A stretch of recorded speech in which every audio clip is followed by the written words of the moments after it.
These final few verses in this passage in Matthew 5, Jesus gives us 3 word pictures that we're to be like. And I see it so vividly in the persecuted church. We're meant to be like salt. We're meant to be like light. And we're meant to be like this hilltop town that is guiding people who are in darkness home to Jesus. We're called to be faithful, aren't we?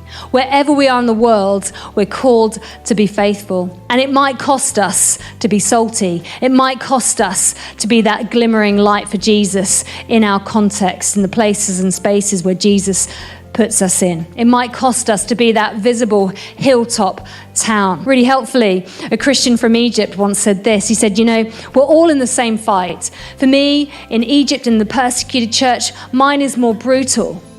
Yours is more subtle. And he went on to say this. Here in Egypt, in the persecuted church, we're battered by the stick of persecution.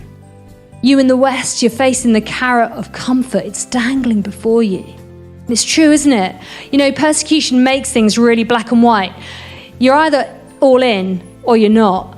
And we do live in the shades of grey, that challenge, constant challenge of so much sort of, the subtle idols in our lives or the less subtle ones that just kind of pull us and lure us and kind of make us sleepy to the things of God.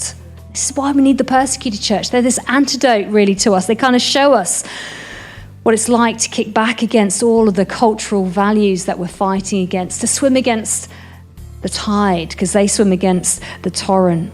Our persecuted church family, they call us back to have confidence that God really is sovereign. He's sovereign over suffering and he's sovereign over everything in our lives, and that he's worth the cost and he's worth living for, worth being a witness for.